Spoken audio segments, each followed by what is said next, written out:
lutte contre le chômage au Congo-Kinshasa, eh ben, le sujet nous intéresse. Quels sont les atouts et quelles sont les faiblesses dans cette démarche? On en parle dans ce numéro de votre magazine Invité. Et l'invité, c'est Alphonse Kayembe. Il est entrepreneur, il est formateur des formateurs, mais il complète avec d'autres casquettes qu'il a. Il va bien le dire. Bienvenue, Monsieur Kayembe. Merci de m'accueillir sur votre plateau. Merci à vous également d'être venu répondre à notre invitation dans ce magazine. S'il vous était demandé d'ajouter d'autres casquettes sur ce que vous êtes, que diriez-vous? Je dirais que, je m'occupe des hommes, principalement. J'ai fait une longue carrière là-dessus. En tant que formateur, d'abord, j'ai commencé comme organisateur de formation. Et puis, je suis devenu moi-même formateur. Et j'ai formé plusieurs équipes, non seulement en RDC, mais aussi dans des pays voisins, comme le Congo-Brazza et le Gabon. Les formations sont plus axées sur les ventes, les techniques des ventes, comment bien vendre, parce qu'on est dans un monde concurrentiel. Et j'étais dans une entreprise multinationale où j'ai donné des formations pendant plusieurs années. J'ai encadré aussi plus ou moins 100 formateurs sur ces 3 pays. Et on a formé plusieurs générations de vendeurs. Il y a également les formations de services clients. Oui, les formations de services clients. Ma spécialité dans les ventes et même dans les services clients, c'était axé principalement sur les télécommunications. Et au-delà de ça, il y a les formations managériales et de leadership. Comment on peut parler en public, comment on peut,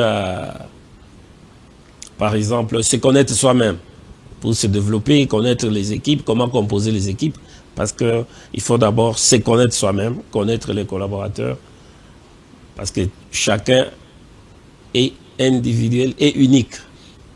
Alors, si vous êtes chef d'équipe, vous devez d'abord connaître les types de personnalités que vous avez, de caractère.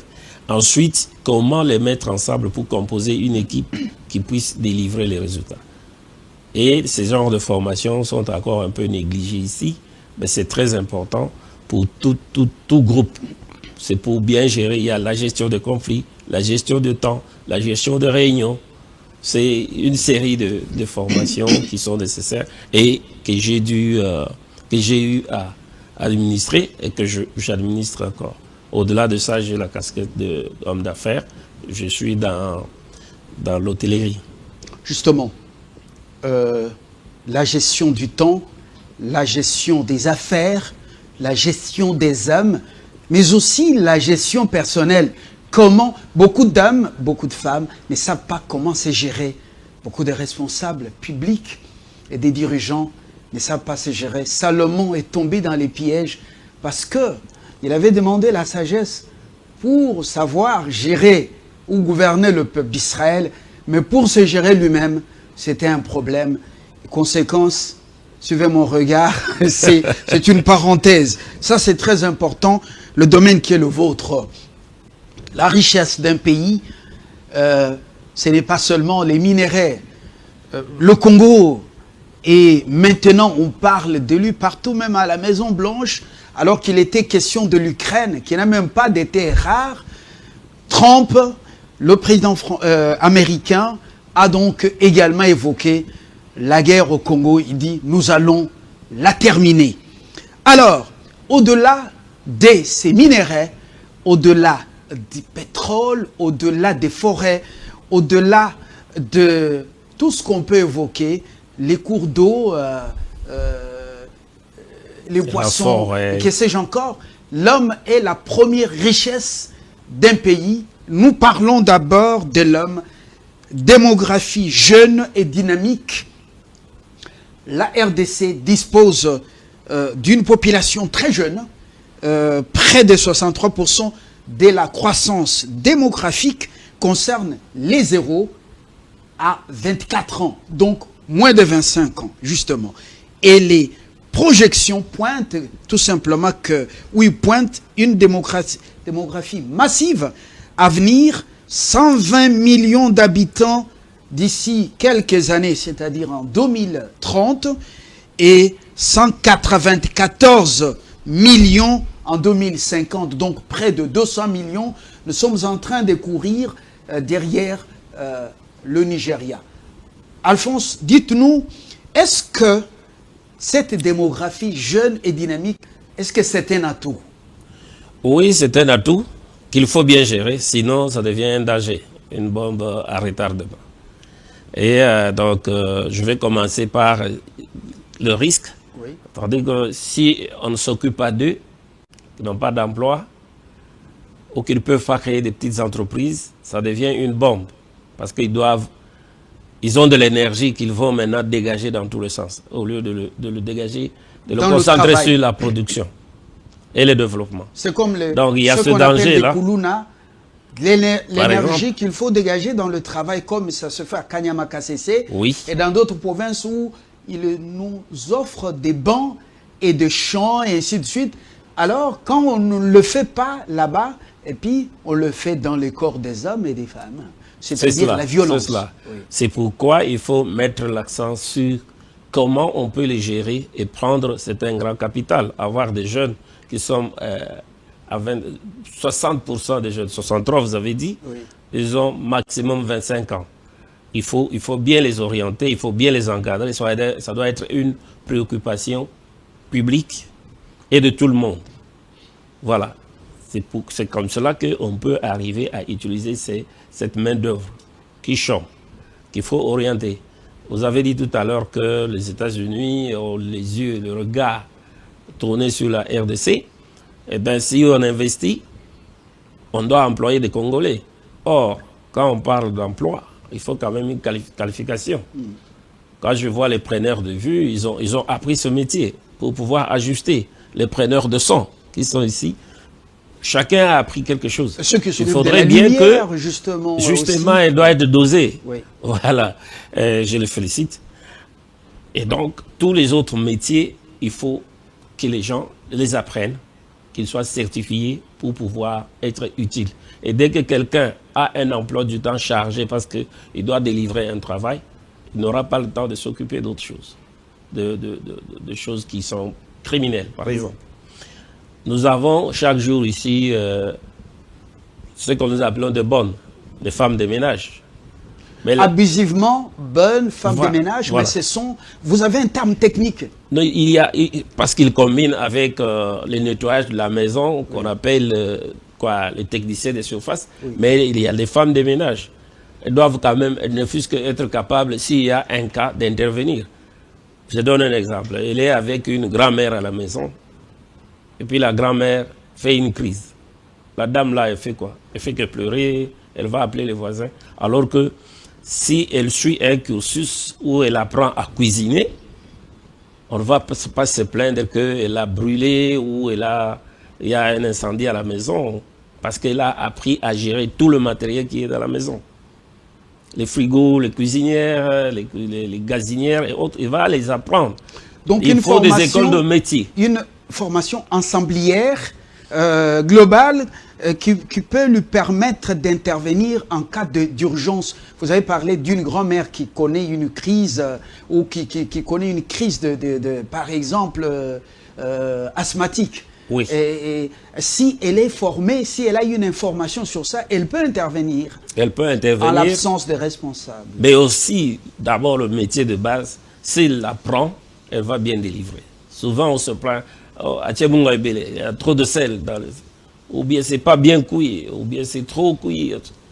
Il y a ça, ils doivent apprendre. Soit le lavandier a brûlé une chemise alors que le patron attend cette chemise pour aller à la fête ou à une réception de grande importance. Il n'y a pas un centre qui les forme, qui forme le lavandier. Ceux qui le font, ils le font sur le tas.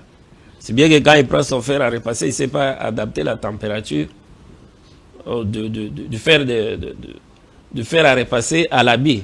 Tous les habits n'ont pas la même composition. Et il ne sait même pas lire le lavandier les indications de la chemise. Pas du tout. Quelle température, c'est quelle marque, en fait, quelle qualité et ça convient à quelle, voilà. Ouais, parfois, c'est indiqué même la température qu'il faut mettre sur le fer à repasser, mais ils ne le font pas. Il y a des chauffeurs, ils apprennent sur le tas. Il y a des plombiers, ils sont initiés en famille. S'il y a des centres qui les forment, par rapport à cette population, on a dit que les jeunes sont à plus de 60%.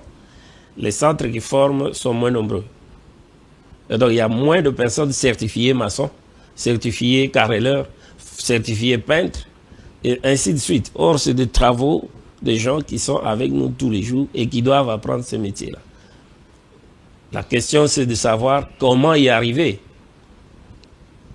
Nous avons déjà une expérience. Comment y arriver? Là, c'est l'orientation, justement, mais vous avez dit qu'il y a moins de centres. Comment faire?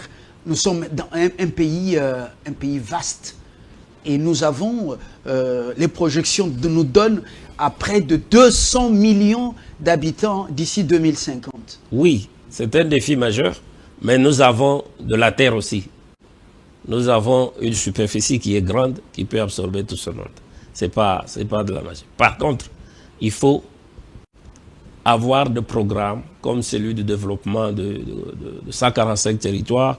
Si dans la deuxième phase, on pouvait mettre des centres de formation avec des certifications, cela pourrait améliorer ou lutter contre le chômage. Parce que quelqu'un qui est certifié dans un métier, il va l'exercer avec fierté, avec amour. Et les gens qui vont bénéficier de ces services seront contents. Et quand ton client est content, il est prêt à demander encore plus. Oui.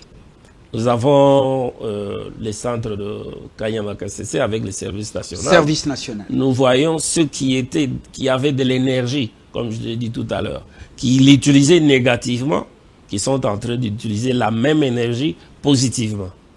Si on pouvait avoir ce genre de centre, on ne dit pas exactement dans la même formule, service national, mais on peut le faire dans tous les territoires, ou en y allant par étapes, et on peut couvrir tous les pays. Parce qu'aujourd'hui, je suis écœuré, moi personnellement, quand je vois par exemple qu'on montre des images de certaines écoles de l'Équateur, du Grand Équateur de l'époque. Il y a la forêt équatoriale qui est là-bas. Mais comment on peut manquer des bancs là-bas? C'est une question. Il y a du bois. On parle de moins en moins des écoles de menuiserie dans le coin. Il n'y a pas. Nous avons du bois, mais on devrait l'utiliser. Il y a des poissons qui sont dans le fleuve. On devrait développer aussi ça. Mais à l'absence d'une école de pêche, on pouvait ne fût-ce que assurer une formation, comme vous en avez parlé. La formation, c'est vraiment un atout essentiel, même si vous avez des gens très dynamiques, mais la formation est très capitale. Donc il faut une orientation qui soit publique et un encadrement.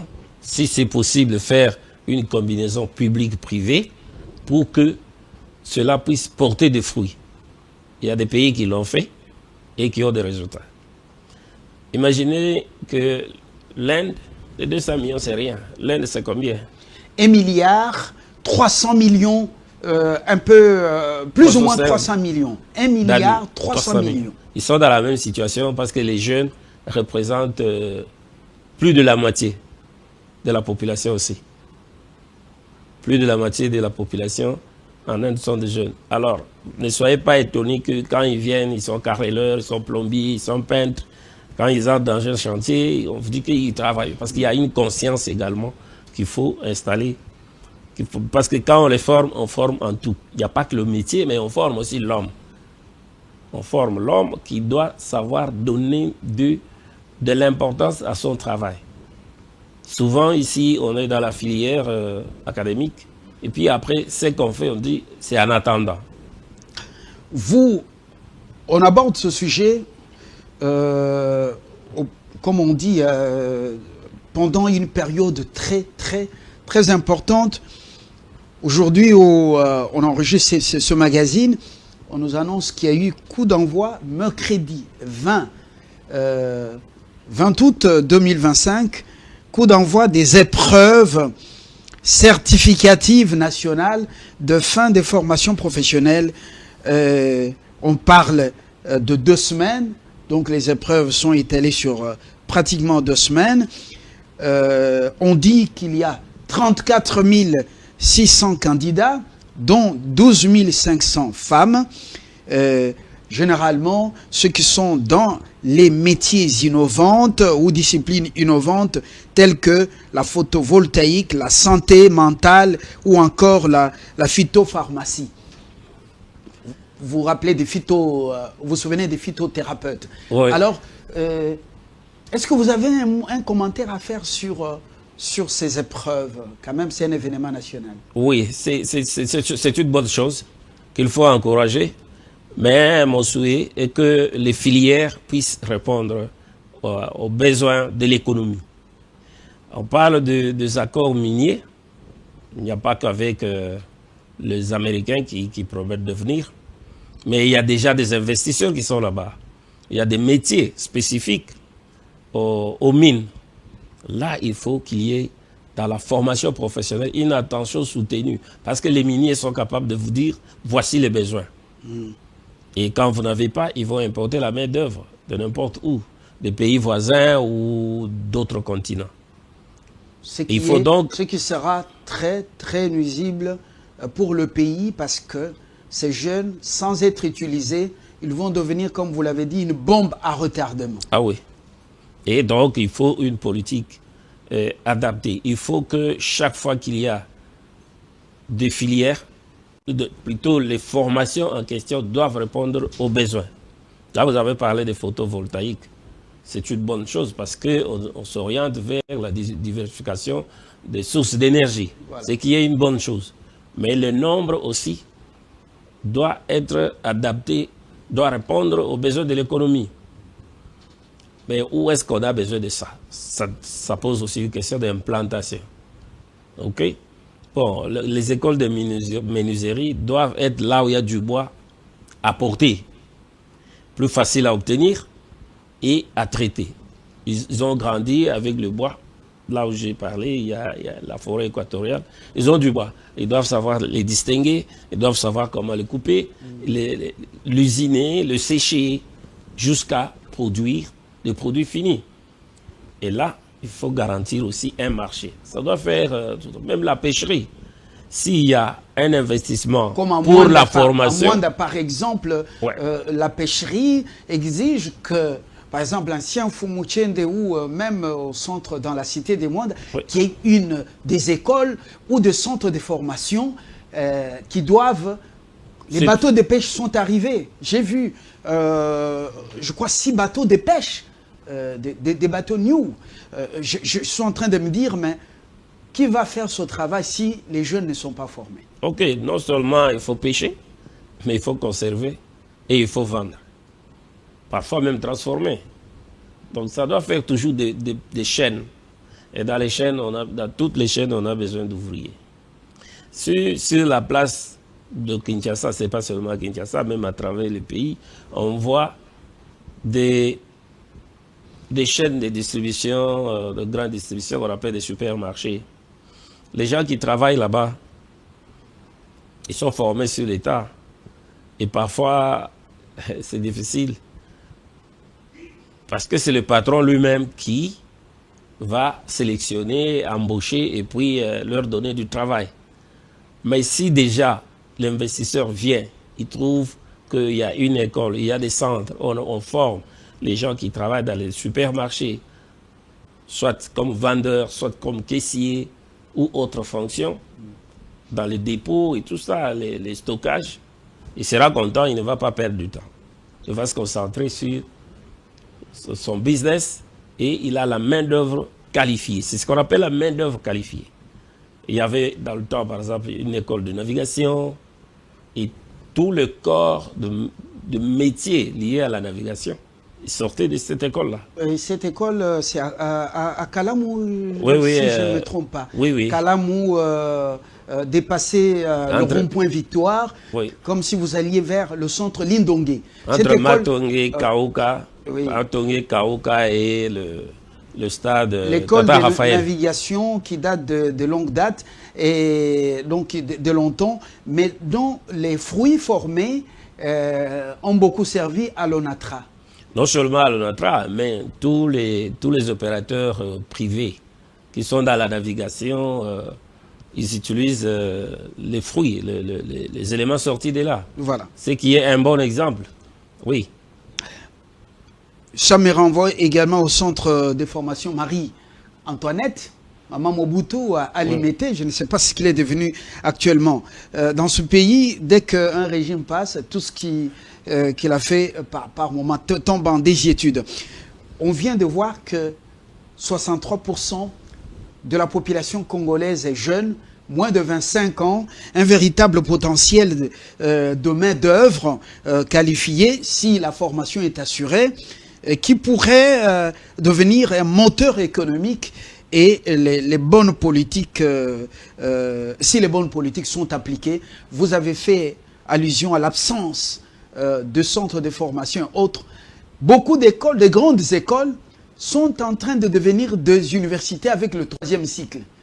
Monsieur Kayembe, est-ce que les politiques publiques sont conséquentes du danger que nous courons dans la lutte contre le chômage, lutte contre la pauvreté, et même dans le cadre du processus de développement?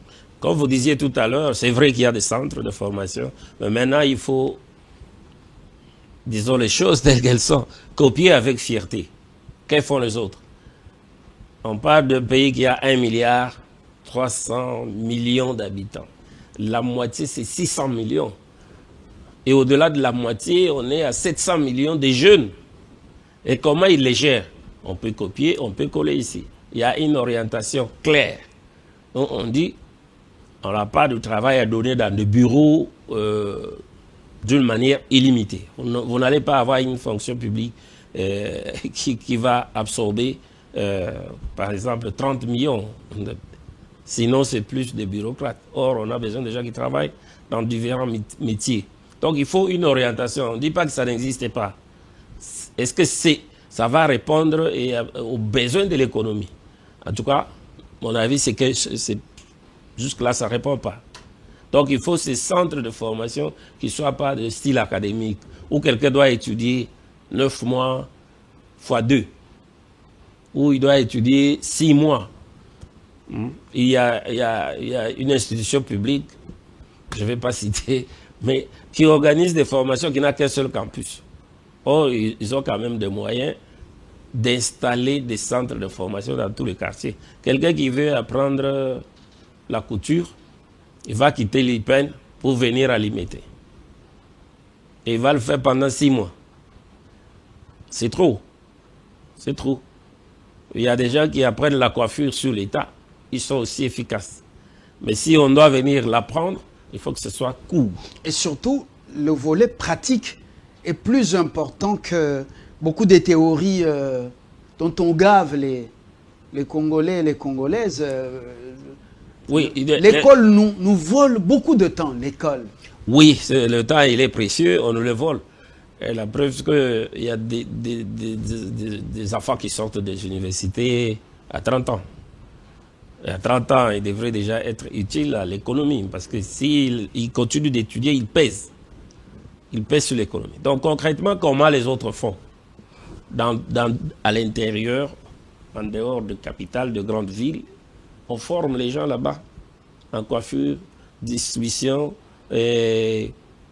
livraison des produits, et coiffure, manicure, pédicure, les techniciens de surface. Et donc vous trouvez les bâtiments où on forme les gens, il y a déjà tous les panneaux où on montre toilette homme, toilette monsieur, là où on place les dispositifs anti-incendie. Oui. On leur apprend comment utiliser, on donne tous les signes, les issues de secours, les escaliers, les ascenseurs. Alors que c'est un chantier, c'est d'abord un chantier. Oui, on leur montre tout ça. Et ils apprennent. Donc quand quelqu'un va entrer dans un bâtiment, il sait déjà que ça, c'est les escaliers, ça, c'est l'issue de secours. il sait utiliser l'extincteur. Et ça, c'est des formations plus pratiques et qui ne prennent pas 3 mois. Voilà. Et quand quelqu'un est certifié comme ça, je serais content d'avoir un chauffeur, par exemple, qui est certifié. Parce qu'il est formé non seulement dans l'utilisation, mais aussi dans l'entretien de cet engin. Et au respect des clients. Les gens qui entrent dans la voiture sont des clients. Donc à partir même de là... Le chauffeur ou le taximan doit avoir des bonnes manières. Il doit être courtois. Oui. Il doit aimer son pays. C'est pas vous transporter un étranger de l'aéroport Patrice Emery Lumumba, que vous appelez Njili. Avant d'atteindre Bitabe, l'étranger a déjà tout le secret du pays. Parce que, moyennant un billet de $50 ou $10, le chauffeur a vomi tout. Il a même avoué le nom de sa grand-mère qui lui avait donné la sorcellerie. C'est quand même bizarre. Hein? C'est quand même bizarre. Oui. Tous ces métiers exigent qu'on soit formé. Mais que diriez-vous, qu'est-ce que proposeriez-vous aux décideurs publics, M. Kayembe? Parce que on sent que l'impact n'est pas palpable, on ne le ressent pas dans la société, alors qu'il y a des structures institutionnelles en construction, d'autres opérationnelles comme la FOGEC, plutôt le FOGEC, Fonds de garantie de l'entrepreneuriat du Congo, créé en 2020 et qui facilite, semble-t-il, l'accès au financement pour les start-up, les PME et artisanat, les artisans. Et en 2023, on dit qu'il a mobilisé 1,8 million de dollars pour 90 entrepreneurs. Toujours des discours, hein, des discours. Il y a la NADEC, Agence nationale de développement de l'entrepreneuriat congolais, et il y en a tant d'autres. Mais on ne sent pas l'impact, on est dans les discours. Qu'est-ce que vous proposez parce que au Congo, on ne met pas l'homme qu'il faut à la place qu'il faut? Bon, ma proposition, c'est que tous les métiers soient valorisés. D'abord par la formation, mais après la formation, il faut un encadrement. Vous avez parlé des taximens ici, de l'aéroport. Ça peut être aussi des ports fluviaux, hein, qu'on appelle beach. Ailleurs, quand vous arrivez, le taximan, il vous salue avec beaucoup de politesse. Et quand il prend les bagages, il met dans sa voiture, il vous souhaite la bienvenue. Il ne vous parle que du bien de son pays.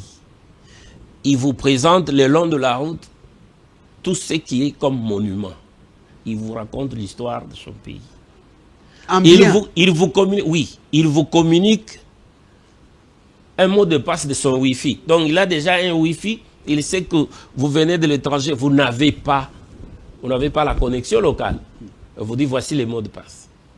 Vous vous connectez, vous sentez que vous êtes bien accueilli. Et vous avez déjà une bonne image. Vous savez localiser votre connaissance ou l'endroit des destinations. Parce que vous avez déjà la connexion Internet. Ça se passe comme ça, de ce que vous débarquez à Tokyo. Mais ça se passe comme ça. C'est parmi les taxis les plus propres du monde, avec leur bus très propre qui porte la marque Okapi.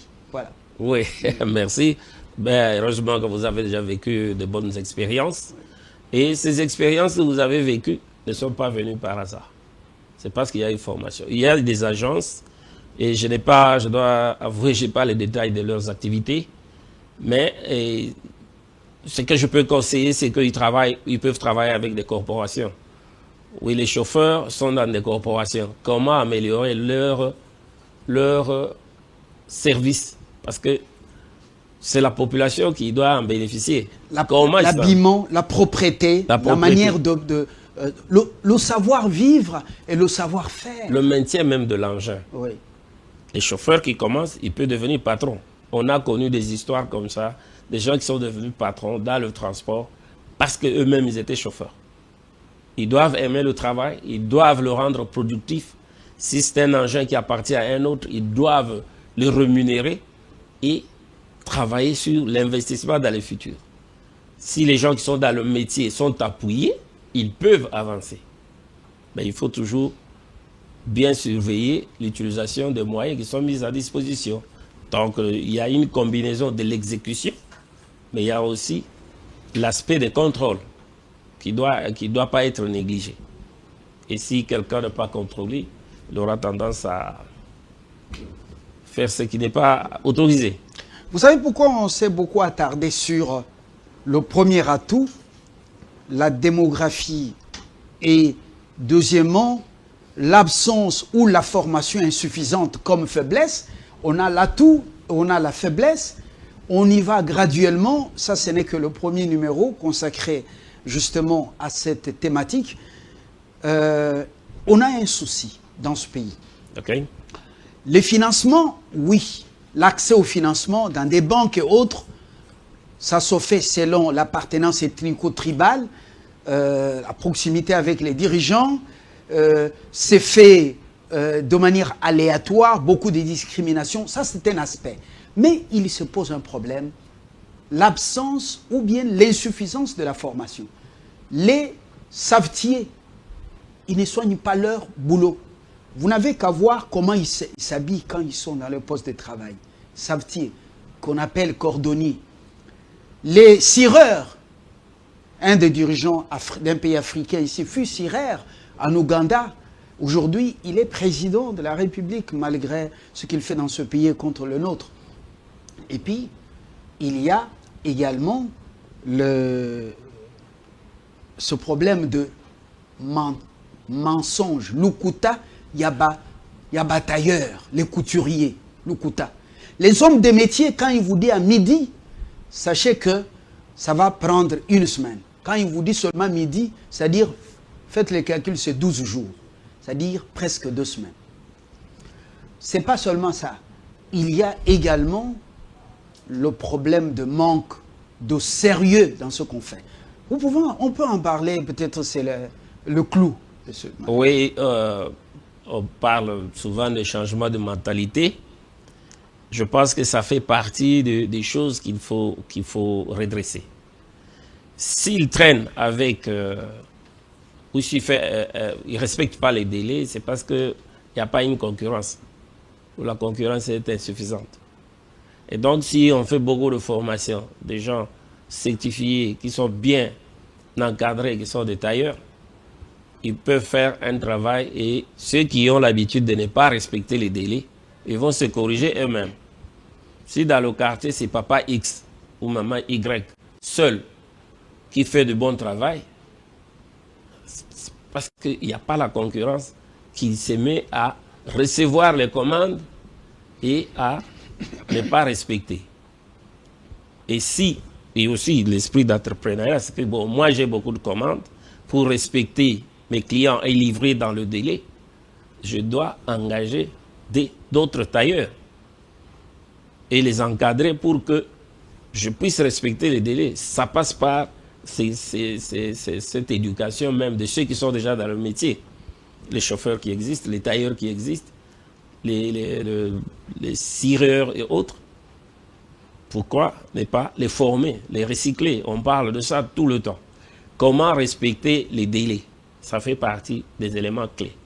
La gestion du temps. Donc la formation, elle est même plus importante parce qu'on peut rater l'éducation en famille, mais s'améliorer grâce à l'environnement et aux mentalités du milieu d'habitation ou du milieu professionnel. Oui, et on a des gens qui vous disent, si je vous dis que je vous donnerai dans 2 jours, ça serait du mensonge et moi je n'aimerais pas aller là-bas. En tout cas, vous n'aurez ça que dans 72 heures, 3 jours ou 4 jours. Mais seulement quelqu'un qui veut devenir plus grand que ce qu'il est, ne pas rester dans le ghetto comme on dit, il pourrait embaucher d'autres personnes. S'ils sont disponibles, s'ils sont formés. Et du coup, de 1, lui seul, il aura 2, 4, 5, 6 tailleurs. Et du coup, il peut avoir un grand atelier qui produit des centaines de produits. Et qui respecte les délais, parce que c'est les soucis que vous aviez soulevés. Oui. Ouais. Bon, quant à la présentation, l'habillement, vous avez parlé de certains métiers. Bon, il faut les former. Et puis encore, ils les font comme à l'époque. Mais on connaît des gens qui viennent, qui font la cordonnerie moderne dans ce pays. et qui gagnent beaucoup d'argent. Je ne vais pas citer des noms. Et voilà. Pourquoi ce genre de métier? Vous connaissez de qui je parle. Oui. Oui, il est là, c'est un expatrié, il s'est installé, il fait du boulot. Et les gens font confiance. Où est-ce qu'il a appris ça? Quelque part. Pourquoi ne pas importer cette technologie, former les gens dans plusieurs villes, et on va absorber, parce que le besoin de faire réparer, il est toujours. Vous avez remarqué sur la ville, autant que moi, que le commerce ambulant du café à bord de chariots, ça occupe la ville. Mais au début, c'était bien. Maintenant, beaucoup de jeunes sont dedans, ou de jeunes dames aussi. Mais vous voyez, par moment, c'est pieds nus. Par moment, c'est sans beaucoup d'attention à l'hygiène corporelle que ces jeunes se livrent à cette activité très prisée, mais faute de formation, ils pensent que tout le monde peut consommer du café ou du thé sur la route en faisant fi à l'aspect hygiène corporelle. Je termine par cette question. Les mentalités de notre environnement. Quand un enfant termine l'école maternelle, on doit confectionner la toge, on doit organiser la fête, on doit crier sur la voie publique, à Longinaye, collation des grades académiques ou graduation. Est-ce que ce n'est pas à cause de ça que beaucoup de gens pensent que faire des formations, des petits métiers ou des métiers dans des centres, c'est une perte de temps? Il faut que dans le quartier, tout le monde sache que Mwana Kingani, il a été collé. Est-ce que nos mentalités ne sont pas un frein dans cette ville appelée capitale? Il y a une influence historique par rapport à la question que vous avez posée. Ici, dans notre pays, tout au départ, il fallait arriver à l'université, automatiquement trouver un emploi dans une entreprise, transport aérien, transport terrestre ou fluvial, ou travailler dans des mines, dans des entreprises minières, vous en connaissez. C'était ça. Et il y avait moins d'universitaires à l'époque. Mais les écoles techniques qui étaient par exemple commerciales embauchaient directement les gens après les diplômes. Ce qui fait que les gens qui ont eu l'emploi à l'époque dans ces entreprises-là, après les diplômes universitaires, sont devenus comme des modèles. C'est devenu, non, moi, il faut attendre, il faut qu'il aille à l'université. Une fois arrivé là-bas, il s'arrête. Alors que ces études peuvent avoir été financées par sa maman qui vend le pain. Oui. Ou sa maman qui est maraîchère. Qui vend les maïebo, la tomate, voilà. les aubergines. Et on a dit que c'était des petits métiers. Or, un menuisier ou un électricien, jamais il va dormir affamé. Parce qu'il y aura toujours une ampoule à remplacer au quartier. On va toujours les chercher pour mettre fusible et tout ça.